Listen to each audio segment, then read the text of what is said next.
तो अब सब तैयारी में लग रहे हैं, तो इस बीच में महेंद्र कुंभलेकर जी कहाँ है? मैं अपनी जगह पे हूँ, अवार्ड साहब के साथ में हूँ। जैसा अवार्ड साहब बोलेंगे वैसा करूँगा। लेकिन ज्यादा करके अवार्ड साहब की जो है हलचल वो महेंद्र कुंभलेकर जी को लेके नहीं होती है। आपकी क्या इच्छा है, कौन से वार्ड से लड़ना चाहेंगे आप? देखो, मैं अवार्ड साहब के ऊपर डिपेंड हूँ। अवार्ड साहब ने क्या कहा है कि मैं तुम्हें बताऊंगा कहाँ से इलेक्शन लड़ना है। वो जहाँ से बताएंगे, वो कहीं से भी बता दे, मैं वहाँ से लड़ लूँगा। है लोकप्रिय है 31 वार्ड और 32 वार्ड। 31 और 32 वार्ड का मैं पूरा नगर सेवक रह चुका हूँ। पहले संजय नगर में भी नगर सेवक था, और यहाँ तो कौसा तक, तो चरनीपाड़ा तक में नगर सेवक रह चुका। हाँ। तो अवार्ड साहब डिसाइड करे कहाँ से लड़ना है, क्योंकि मुझे इलेक्शन लड़ना है, पक्की बात। महेंद्र कुंभलेकर जी जो है वो 31 वार्ड से लड़ेंगे, जो कि संजय नगर का पट्टा आता है, ठाकुरपाड़ा का पट्टा आता है। जो पैनल है वो इस तरीके से है कि वहां पर मैं देख रहा हूँ सुधीर भगत जी जो है उनको पैनल में लिया जा रहा है। मैं देख रहा हूँ पल्लवी जगताप, उनको लिया जा रहा है पैनल में। मैं वहां पे देख रहा हूँ गोटे, बाला गोटे, उनको लिया जा रहा है पैनल। चौथा जो है वो कहीं ना कहीं डगमगा रहा है, कहीं ना कहीं दो नाम आ रहे हैं। एक आ रहा है बंटी नाइक, लेकिन ज्यादा करके बंटी नाइक का मैं देखा, और कहीं ना कहीं लोग कह रहे हैं कि महेंद्र कुंभलेकर। तो क्या लगता है, अगर बंटी नाइक को मिल जाता है टिकट, 4 पैनल तैयार, तो महेंद्र कुंभलेकर जी कहाँ जाएंगे? 32 में आएंगे। यहाँ पर आपका कहीं ना कहीं रंजिश चालू है 32 वार्ड में कि भाई देखिए मैं यहाँ पर लड़ना तो चाहता हूं। और कहीं से एडजस्ट करेंगे ना, मुमरा इतना बड़ा मुमरा है, कहीं पर भी दे, मैं कहीं से भी लड़ लूंगा। मैंने कहा है ना। अगर ना मिले टिकट तो क्या भूमिका रहेगी? मैंने पहले ही कहा मुझे इलेक्शन लड़ना है, अब खत्म हो गई ना। तो अगर आप इस तरीके से कहेंगे कि आपको इलेक्शन लड़ना है, तो कहीं ना कहीं ये भी साबित हो रहा है कि अगर नहीं मिला टिकट तो आप दूसरे पक्ष से लड़ेंगे। महेंद्र कुंभलेकर 1997 से आज तक इलेक्शन लड़ते आए, तो उसे मन बनने की जरूरत नहीं, वो इलेक्शन लड़ेगा। अपने आप को मुमरा के अंदर बड़ा बड़ा नेता मानने वाले, और कहते हैं ना कि पूरे मुमरा के अंदर हमारी छवि है, हम ही जो करते हैं वो करते हैं मुमरा के अंदर। तो भाई अवार्ड साहब तो ऐसे लोगों को टिकट दे देंगे, उनके परिवार वालों को टिकट दे देंगे। तो फिर भाई अगर कहीं ना कहीं आप उसमें छूट जाते हैं तो ये तो बहुत ही दुखद बात होगी ना। देखो नीलेश कनौजिया साहब, मुमरा में जितेंद्र अवार्ड एक चेहरा है। आज 2009 से लेके अभी 2025 आ गया। जितेंद्र अवार्ड छोड़ के, जितेंद्र अवार्ड साहब को छोड़ के अगर कोई लड़ ले और कहे कि मैं नेता हूँ, तो मैं मान लूंगा। तो नगर से कुछ भी कहे कि मैं लड़ लूंगा, मैं ये करूंगा, लेकिन पब्लिक क्या बोलती है? पब्लिक यही बोलेगी कि अवार्ड साहब ने काम किया है। वो बोलेगा कि मैं नेता हूँ, उसको मुमरा की जनता नेता कैसी गिनती है वो दिखा दे। तो आपने कहा कि कुछ ऐसे नेता है जो सिर्फ जितेंद्र अवार्ड के चेहरे पर जीत कर आता है, मतलब उनका काम नहीं बोलता है। जिस तरह से मुमरा की पब्लिक अवार्ड साहब का नाम लेती है, उसी तरीके से आप समझ जाना उनका काम क्या है।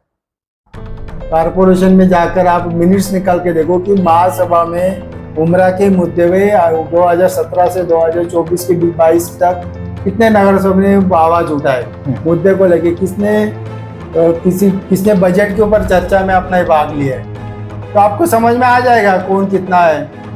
जो आज जो वीडियो बनाते हैं कचरे और इसके, वो तो आम बात है, वो तो लोकल पब्लिक भी उठाए। कौन से नगर सेवक ने महासभा में आवाज उठाई कि घोड़बंदर रोड पे मेट्रो आ रहा है हमारे मुमरा में, कहा रेते बंदर तक लाओ ना। तो मतलब क्या है, नगर सेवक बनने के बाद खाली जो है ऑफिस, बड़े बड़े ऑफिस बनाकर सीट पर बैठ जाते हैं और बोलते हैं मैं नगर सेवक, 2-4 लोगों का प्रश्न उन्होंने सॉल्व कर दिया। तो वो जिनको जेन्युइन मुमरा का प्रश्न मालूम है, जो लोगों को बेवकूफ नहीं बनाते और मुमरा की जेन्युइन बातें। आज मुमरा में रोड ट्रैफिक का मसला होता है, वो तो मुद्दे हैं। हम लोग शांत है। जब तक हम लोग बोलते हैं तो बोलते हैं कि हारा हुए नगर से हुए। हम अगर अवार्ड साहब को छोड़ते नहीं तो हम लोग तो जिंदगी में कभी हार नहीं सकते। अवार्ड साहब को 2 बार छोड़ने की वजह से मैं हार गया। अभी मैं जब नगर सेवक था तो 7 माले की बिल्डिंग बनाने नहीं देता था, 4 माले के ऊपर किसी ने बनाने का नहीं। आमदार साहब ये सब छोटे छोटे काम कर रही है। लोग प्रतिनिधि किस लिए चुनकर दिए लोगों ने? मैंने जितेंद्र अवार्ड साहब को प्रॉमिस किया हूँ कि मैं तुम्हारे साथ में रहूंगा। आपने प्रॉमिस किया, लेकिन जितेंद्र अवार्ड साहब आपको प्रॉमिस नहीं किया ना कि भाई आप मेरे साथ रहेंगे या मैं आपको कहीं ना कहीं यहाँ से मालूम है कि मुझे लड़ना है इलेक्शन, और वो मुझे कहीं ना कहीं एडजस्ट करेंगे। नमस्कार, मैं नीलेश कनौजिया, जनता जनार्दन टाइम्स में आप सभी का स्वागत करता हूं।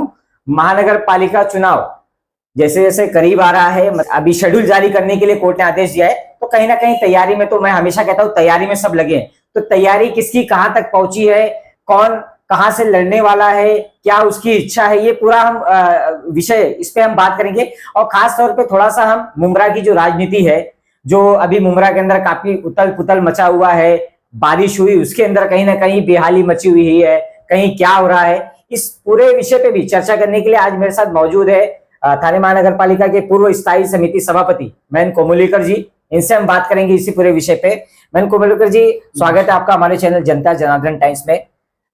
सवाल तो देखिए, आपने 15 साल आपकी राजनीति, 15 साल लगातार आप पूर्व नगर से मतलब आप नगर सेवक थे, और फिर आपने उसी बीच में आपको स्टैंडिंग कमेटी चेयरमैन भी बनाया गया था। तो कहीं ना कहीं मुमरा से आप काफी जुड़े हुए हैं, बहुत पहले के, मतलब एक दिग्गज नेता के रूप में भी थे आप।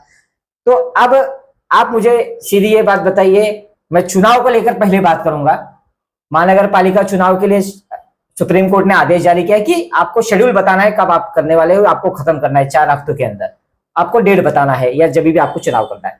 तो आप मुझे बताइए, क्या लगता है आपको चुनाव कब तक होगा? सितंबर तक हो जाएगा चुनाव। थाने महापालिका जैसे 28 महापालिका है, उनका चुनाव मेरे ख्याल से सितंबर या अक्टूबर तक हो जाए। सितंबर या अक्टूबर तक हो जाएगा, मतलब तैयारी में अब लगना पड़ेगा। हाँ, तैयारी में सब पार्टियां लग चुकी है, खाली अभी नीचे के जो कार्यकर्ता है वो भी अपने अपने हिसाब से तैयारी में लग गए। तो अब सब तैयारी में लग रहे हैं, तो इस बीच में महेंद्र कोमोलीकर जी कहाँ है? मैं अपनी जगह पे हूँ, अवार्ड साहब के साथ में हूँ। जैसा अवार्ड साहब बोलेंगे वैसा करूंगा। आपने कहा कि जैसा अवार्ड साहब बोलेंगे वैसा मैं करूंगा, बराबर। मैंने कहीं ना कहीं मुझे ये भी मालूमात मिलती है, ये भी एक बोलते हैं ना सूत्र, हमारे सूत्र ये भी बताते हैं कि आपने कहा कि अवार्ड साहब तय करेंगे, लेकिन ज्यादा करके अवार्ड साहब की जो है हलचल वो महेंद्र कोमोलीकर जी को लेके नहीं होती है। बाकी सारे कार्यकर्ताओं को तो वो कहीं ना कहीं आते जाते मिलते रहते हैं, कभी खास कुछ विशेष मौके पर आते हैं। तो चर्चा लोगों में बना, सूत्र ने ये भी बताया कि कहीं ना कहीं जो है पैनल भी डिसाइड हो गया है। तो मैं आपसे जानना चाहूंगा, आपकी क्या इच्छा है, कौन से वार्ड से लड़ना चाहेंगे आप? देखो, मैं अवार्ड साहब के ऊपर डिपेंड हूँ। अवार्ड साहब ने क्या कहा है कि मैं तुम्हें बताऊंगा कहाँ से इलेक्शन लड़ना है, वो जहां से बताएंगे, वो कहीं से भी बता दे, मैं वहां से लड़ लूँ। चलिए, बेशक वो तो जहां से बताएंगे वहां से आप लड़े। और तो लोग तो आप तो जानते ही है, लेकिन आपका जो ज्यादा करके पकड़ है, कहीं ना कहीं हमने देखा है 31 वार्ड क्रमांक और 32 वार्ड क्रमांक यहाँ पर है। तो आपकी नहीं इच्छा है कि अगर इस वार्ड में मुझे टिकट मिलता है तो मेरे लिए कहीं ना कहीं वो फायदेमंद रहेगा, क्योंकि मेरा जो चेहरा है लोकप्रिय है 31 वार्ड और 32 वार्ड में। 31 और 32 वार्ड का मैं पूरा नगर सेवक रह चुका हूँ। पहले संजय नगर में भी नगर सेवक था, और यहाँ तो कौसा तक, तो चरनीपाड़ा तक में नगर सेवक रह चुका। हाँ। तो अवार्ड सब डिसाइड करे कहाँ से लड़ना है, क्योंकि मुझे इलेक्शन लड़ना है, पक्की बात है। आपने कहा इलेक्शन लड़ना पक्की बात है। मैंने आपको इसके पहले भी कहा कि कहीं ना कहीं एक चर्चा था कि महेंद्र कोमोलीकर जी जो है वो 31 वार्ड से लड़ेंगे, जो कि संजय नगर का पट्टा आता है, ठाकुरपाड़ा का पट्टा आता है। लेकिन हमें ये मालूम पड़ा कि किसी ने कहा कि भाई वहां पे तो पैनल बन गया है। अब जो पैनल है वो इस तरीके से है कि वहां पर मैं देख रहा हूँ सुधीर भगत जी जो है उनको पैनल में लिया जा रहा है, मैं देख रहा हूँ पल्लवी जगताप उनको लिया जा रहा है पैनल में, मैं वहां पे देख रहा हूँ गोटे, बाला गोटे, उनको लिया जा रहा है पैनल। चौथा जो है वो कहीं ना कहीं डगमगा रहा है, कहीं ना कहीं 2 नाम आ रहे हैं। एक आ रहा है बंटी नाइक, लेकिन ज्यादा करके बंटी नाइक का मैंने देखा, और कहीं ना कहीं लोग कह रहे हैं कि महेंद्र कोमोलीकर। तो क्या लगता है, अगर बंटी नाइक को मिल जाता है टिकट, 4 पैनल तैयार, तो महेंद्र कोमोलीकर जी कहाँ जाएंगे? 32 में आएंगे। महेंद्र कोमोलीकर इलेक्शन लड़ेगा, ये बात तो आप लिख कर रखो। और अवार्ड साहब भी मुझे टिकट देंगे। लेकिन आप लड़ेंगे, यहाँ पर आपका कहीं ना कहीं रंजिश चालू है 32 वार्ड में कि भाई देखिए मैं यहाँ पर लड़ना तो चाहता हूं। और कहीं से एडजस्ट करेंगे ना, मुमरा इतना बड़ा मुमरा है, कहीं पर भी दे, मैं कहीं से भी लड़ लूंगा, मैंने कहा है ना। मतलब आपको पूरा भरोसा है कि कहीं ना कहीं आपको टिकट मिलेगा? अवार्ड साहब जहाँ पे उंगली रखेंगे वहां से मैं लड़ लूंगा। चलिए, ये मैं इस दूसरी बात पे आता हूं कि अगर ना मिले टिकट तो क्या भूमिका रहेगी? मैंने पहले ही कहा मुझे इलेक्शन लड़ना है, बात खत्म हो गई ना। तो अगर आप इस तरीके से कहेंगे कि आपको इलेक्शन लड़ना है, तो कहीं ना कहीं ये भी साबित हो रहा है कि अगर नहीं मिला टिकट तो आप दूसरे पक्ष से लड़ेंगे। नहीं, मैं अवार्ड साहब के साथ में हूँ। अवार्ड साहब जो बोलेंगे वो मैं करूंगा और इलेक्शन में लड़ूंगा। मतलब आपने मन बनाया है कि कोई भी हालत में महेंद्र कोमोलीकर जी ये महानगर पालिका 2025 वो लड़ेंगे। महेंद्र कोमोलीकर 1997 से आज तक इलेक्शन लड़ते आए, तो उसे मन बनने की जरूरत नहीं, वो इलेक्शन लड़ेगा।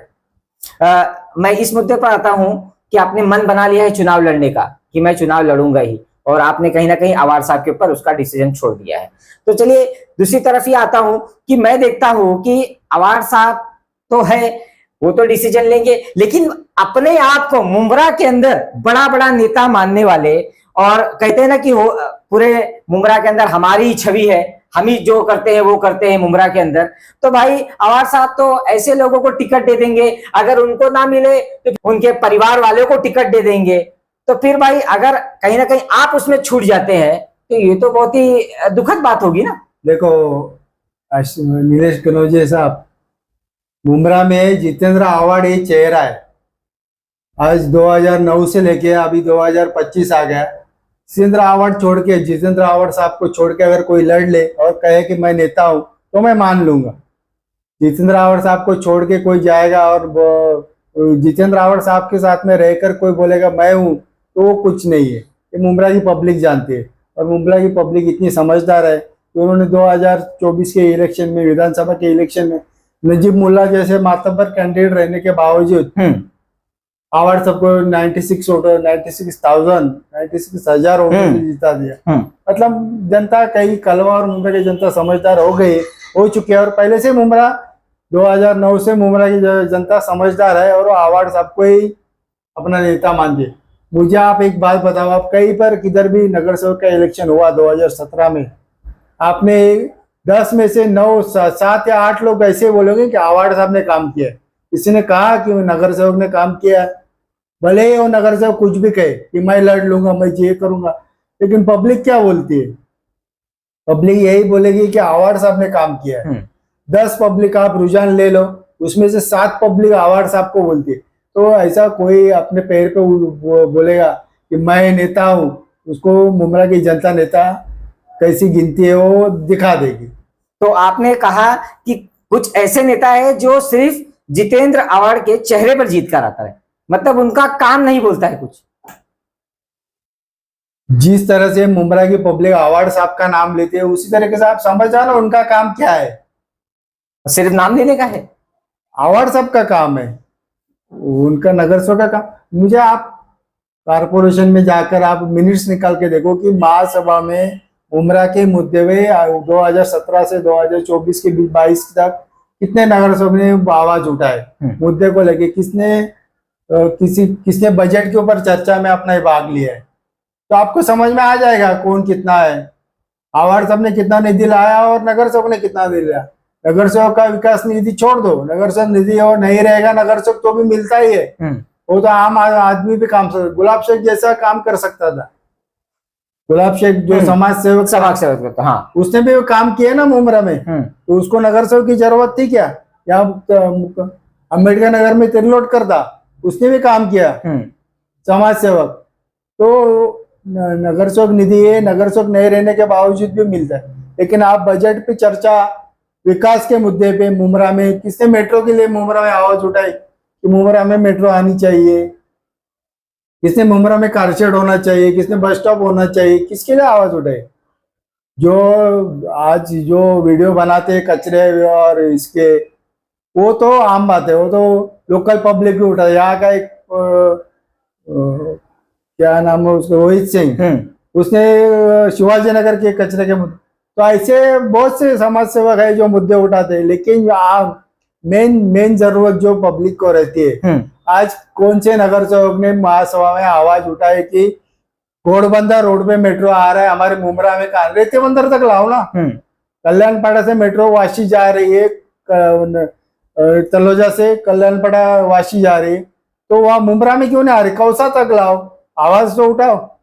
तो मतलब क्या है, नगर सेवक बनने के बाद खाली जो है ऑफिस, बड़े बड़े ऑफिस बनाकर सीट पर बैठ जाते हैं और बोलते हैं मैं नगर सेवक, 2-4 लोगों का प्रश्न उन्होंने सॉल्व कर दिया। तो वो जिनको जेन्युइन मुमरा का प्रश्न मालूम है, जो लोगों को बेवकूफ नहीं बनाते और मुमरा की जेन्युइन बातें। आज मुमरा में रोड ट्रैफिक का मसला होता है, मुमरा में हॉकर जोन का मसला है, मुमरा में प्लेग्राउंड का मसला है। तो ये कहाँ है? इसके ऊपर आवाज उठाने वाले कौन है? मुमरा में बाहर से कचरा आके डंप किया जा रहा है, उसके ऊपर बोल रहे। लेकिन वो क्या कर रहे हैं, उसके ऊपर क्या कर रहे, डंपिंग कर रहे हैं, मतलब क्या कर रहे हैं, उसको क्या कर रहे, कहाँ से ला रहे। वो लोग ने अपना ये बताया, कलेक्टर की परमिशन बताई, चुप बैठ गए सब लोग। मैंग्रोव्स जो हो रहा है, मैंग्रोव्स की दफन किया जा रहा है। आज दुनिया में मैंग्रोव्स एक ऐसा झाड़ है, खारपुटी का झाड़, जो सबसे ज्यादा ऑक्सीजन देता है, उसके ऊपर किसने आवाज उठाया है? और उसी को नष्ट किया जा रहा है यहाँ पर। तो वो तो मुद्दे है। हम लोग शांत है। जब तक हम लोग बोलते थे तो बोलते हैं कि ये हारा हुए नगर से हो गए। हम अगर आवाड़ साहब को छोड़ते नहीं तो हम लोग जिंदगी में कभी हार नहीं सकते थे। आवाड़ साहब को 2 बार छोड़ने की वजह से मैं हार गया। ये मैं आज समझ चुका हूँ, और इसलिए मैं आवाड़ साहब को अभी नहीं छोड़ रहा। चलिए, मैं थोड़ा सा मुमरा के विकास पे आऊंगा। बारिश के पहले ही, थोड़े पहले, मतलब ये तो मई था, लोगों को लगा चलो गर्मी का महीना है, अभी बारिश आई नहीं है, थोड़ा सा पानी बरसा और कहीं ना कहीं मुमरा का विकास लोगों को दिखने लगा, कचरे के तौर पे, गटर के तौर पर, नाले के तौर पर। क्या ये कौन सा विकास है? देखो, अभी बात तो बहुत बड़ी बड़ी होती है। आसमान पड़ा दर्जी कहाँ तक सिएगा। ऐसे लोग बोलते कि भाई अचानक बारिश हो गई, पानी भर गया, तो हम क्या करेंगे। नाले सफाई का टेंडर निकल चुका था, लेकिन कारपोरेशन में का भी कहीं कहीं इस मसले पे आवाज उड़ा। हम लोग को बोलना चाहिए कि कारपोरेशन का ये काम है, जो बॉटलनेक नाले है वो पहले आप साफ कर लो, जहाँ पे पानी भरता है, और वो एक बार साफ करके दोबारा जब बारिश होने होती है दोबारा साफ कर लो, ताकि वो भरे नहीं। मुमरा स्टेशन से लेके कौसा तक, यहाँ तक कि शिवाजी नगर, दरगाह रोड, हर गली में बॉटलनेक नाले। अभी मैं जब नगर सेवक था तो 7 माले की बिल्डिंग बनाने नहीं देता था। 4 माले के ऊपर किसी ने बनाने का नहीं। तुम लोग इनलीगल काम करो, मैं रोकता नहीं हूँ, लेकिन 4 में मुझे पता था आगे चल के कचरे का प्रॉब्लम होगा, गटर का प्रॉब्लम होगा, मतलब 7 माले की बिल्डिंग का ड्रेनेज का पूरा प्रॉब्लम होगा, तो उसका निचरा कहाँ तक कर सकेंगे हम लोग, ये प्रॉब्लम सब। उसके बाद तो एक पहली बिल्डिंग जो बनी थी बिलाल हॉस्पिटल के सामने 8 माले की, तो मैं उस बिल्डिंग को जाके 1 घंटा देख रहा था कि इनलीगल बिल्डिंग 8 माले की कैसे बनाया। हालांकि वो बनाने वाला भी मेरा जान पहचान वाला ही था। उस वक्त उसने 8 माले की बिल्डिंग बनाया था। उसके बाद तो 10 माले की एक ने बनाया कौसा में, मतलब रिकॉर्ड ही होते गए। किसी ने ये नहीं सोचा कि इसके बाद का जो मसला आने वाला है, ट्रैफिक का मसला आने वाला है, 7 माले पे रहने वाले बिल्डिंग लोग आएंगे, उनके हर एक की गाड़ी आएगी, पार्किंग का मसला आएगा, रोड का मसला आएगा, ड्रेनेज का मसला आएगा, कचरा का मसला। 7 माले वाला उतर के नीचे कचरा एक कचरा कुंडी में नहीं फेंकेगा, हाँ, वो वहां से थ्रो करेगा डायरेक्ट नाले में नहीं गया तो किसी और जगह जाएगा। लेकिन वो इतने ईमानदार हमारा समझदार लोग नहीं है कि वो आके भाई नीचे अपना एक डस्टबिन रखे ना बाहर बिल्डिंग का, उसमें लाके कचरा डाले। सुबह वो कचरा घंटा गाड़े वाला है, उसको बता दे कि ये कचरे का डब्बा रखा हुआ है, आप रोज सुबह इसको उठाना, तो कचरे का मसला हल हो सकता है। लेकिन वो करेगा कौन? आमदार साहब ये सब छोटे छोटे काम करेंगे? लोक प्रतिनिधि किस लिए चुनकर दिए लोगों ने? नहीं, तो आपने कहा ना कि जब आपका दौर था, जब आप नगर सेवक थे, तो आपने सिर्फ 4 माले का परमिशन दिया था, उसके ऊपर आपने दिया नहीं। लेकिन आपके जाने के बाद तो 4 का 8 हो गया, 8 का 12 हो गया। परमिशन मेरे हाथ में नहीं था, मैंने मना किया था। हाँ, मतलब 4 के ऊपर आपको नहीं, 4 के ऊपर अगर आप बनाओगे तो मैं कार्रवाई करवा दूंगा। क्योंकि मैं रोक नहीं सकता था सब बिल्डर लोग को कि भाई 4 के ऊपर बिल्डिंग बनाओ मत, ऐसा मैं रोक नहीं सकता था। क्योंकि अगर मैं रोकूं तो एक हिंदू मुसलमान को बिल्डिंग बनाने से रोक रहा है, ये आरोप मेरे ऊपर हो सकता था। गैर कौम का आदमी रोक रहा है हमें, तो मैंने बोला बिल्डिंग आप बनाओ, लेकिन 4 माले के ऊपर मत बनाओ, क्योंकि उसके बाद जो मसले निगाहेंगे वो मुझे पता था। आज हर एक के घर में 2-2, 3-3 टू व्हीलर है, रोड तो उतने ही है बराबर। कोई भी आप देश में, पूरे देश में कहीं पर भी जाओ, मुमरा ही इसको ही नहीं है, लेकिन हम हमारी सोच अगर बड़ी रखेंगे तो हमारा गांव विकास करेगा ना। बिल्कुल बिल्कुल, हमारा शहर विकास करेगा। अगर हम 7 माले की बिल्डिंग बनाना और अपनी कमाई का हिसाब देखेंगे तो पब्लिक का विकास क्या करेंगे, कहाँ करेंगे? आपने तो जितेंद्र अवार्ड जी को आपने एकदम पकड़ के रखा है, लेकिन अभी मैं बात करूं तो कहीं ना कहीं आपके साथ ही काम किए होंगे। मैं कलवा की बात करूं, पूर्व नगर सेवक, पूर्व विरोधी पक्ष नेता मिलिंद पाटिल है, चाहे वो प्रमीला केनी हो, चाहे वो महेश सालवी हो, आपके साथ कहीं ना कहीं थे जब भी आप थाने महानगर पालिका में थे? हाँ थे ना। तो आप तो उनको जानते रहेंगे। तो ऐसा क्या हो गया भाई, आप तो पकड़ के रखे हैं, कलवा में पूरा साफ हो गया, कलवा में तो छोड़ के भाग गए सर। अभी मैं कैसा है कि मुमरा के मसले बता सकता हूँ, कलवा के मसले मैं कैसे बता सकता? कहीं ना कहीं कुछ तो चर्चा, कुछ तो बातचीत हुआ रहेगा कि आखिर ऐसा क्या कारण हुआ कि भाई जैसे ही आमदार की चुनाव खत्म हुआ, महानगर पालिका चुनाव आने वाला है, उन्होंने गढ़ चुन लिया अपना एकनाथ शिंदे को। देखो अभी विधानसभा का चुनाव हुआ, हाँ, किसी को सपना आया था 237 तक वो लोग मेजोरिटी में आएंगे अलायंस में? हाँ हाँ बिल्कुल, किसी को सपना भी नहीं आया था ना। वो पोलिंग भी सब ऐसा 150, 270, 280 ऐसे एक दूसरे को दिखा रहे थे। वही बात है ना, कारपोरेशन में ऐसा लग रहा है कि सत्ता में गए आएंगे तो हमको कुछ फायदा मिलेगा, फायदे के लिए सब गए। तो आपने मन बना लिया है कि आखिर तक आप रहेंगे तो जितेंद्र आवाड़ के साथ में रहेंगे? मैंने जितेंद्र आवाड़ साहब को प्रॉमिस किया हूँ कि मैं तुम्हारे साथ में ही रहूंगा। आपने प्रॉमिस किया, लेकिन जितेंद्र आवाड़ साहब आपको प्रॉमिस नहीं किया ना कि भाई आप मेरे साथ रहेंगे या मैं आपको कहीं ना कहीं यहाँ से मालूम है कि मुझे लड़ना है इलेक्शन और वो मुझे कहीं ना कहीं एडजस्ट करेंगे।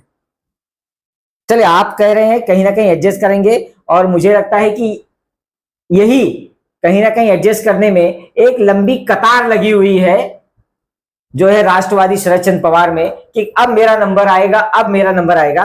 लेकिन जो मुख्य नेता है वो कहीं ना कहीं बाजी मार जाते हैं, और जो छोटे नेता कहलाते हैं या जो कार्यकर्ता कहलाते हैं, जिनको लगता है कि हाँ जितेंद्र आवाड़ जी मुझ पर विश्वास जताएंगे, उनको कहीं ना कहीं आश्वासन ही मिल जाता है कि अगले टाइम आपको देखेंगे। बात करूं तो कहीं ना कहीं नजीम मुल्ला ने टक्कर ही दिया था, लगभग 60,000 वोट अगर फर्स्ट टाइम में मिलता उन्हें, तो कहीं ना कहीं कर नहीं देगा महानगर पालिका चुनाव में।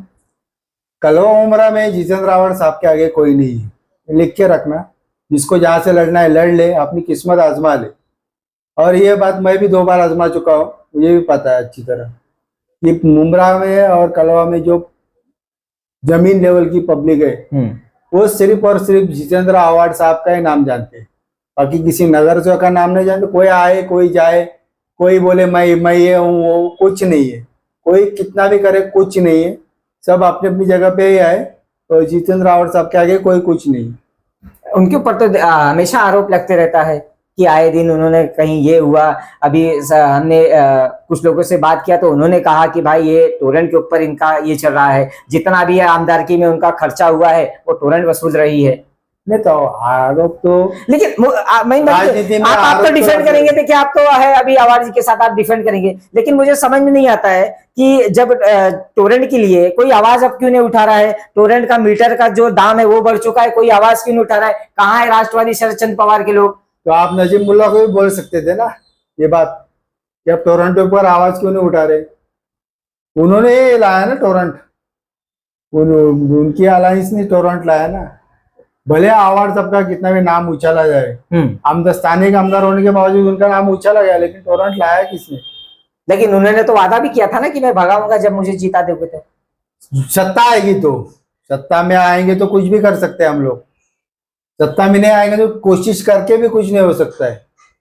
आज देख रहे हैं आप कि विकास निधि का बोर्ड किसके लग रहे हैं? नजीम मुल्ला लगा रहा है ना कि मैंने इतना निधि लाया करके। सत्ता में है ना, सत्ता में फंड उनके पास है, वो ला सकते हैं। हमारे पास जो फंड का अवेलेबल रहेगा उतना ही हम दिखा सकते हैं। हर एक नगर से को जो फंड मिलेगा वही वो बताएगा। एक्स्ट्रा फंड कहाँ से ला रहा है वो कैसे बताएगा? जब सत्ता में आएगा तो ही बता सकता है। बात तो यही होती है ना। तो जैसे कि बात करने के लिए आज मेरे साथ मौजूद थे महेंद्र कुमलेकर जी। साफ तौर पे इन्होंने एक ये कहा है कि मैं जितेंद्र आवाड़ के साथ में हूं, मैंने उनको प्रॉमिस किया है, और कहीं ना कहीं उन्होंने मुझे ये बात कही है कि कहीं ना कहीं आपको हम टिकट देंगे, कहीं ना कहीं से आपको लड़ाया ही जाएगा। ये तो आने वाला जो महानगर पालिका चुनाव है उसमें हमें देखने मिलेगा कि क्या गोलमाल होता है, किसे क्या मिलता है, किसे लॉलीपॉप मिलता है। ये सब जो है आने वाले कुछ ही महीनों में हमें पता चल जाएगा, और उस वक्त देखने वाली बात रहेगी कौन जो है जितेंद्र आवाड़ के लॉयर रहते हैं, और जो ऐसे कौन है जो सिर्फ लॉलीपॉप लेकर कहीं ना कहीं आश्वासन के तौर पर उनको बिठाया जाता है। तो मैं नीलेश कनौज आपके सामने फिर हाजिर रहूंगा। देखते रहे हमारा चैनल जनता जनार्दन टाइम्स। धन्यवाद।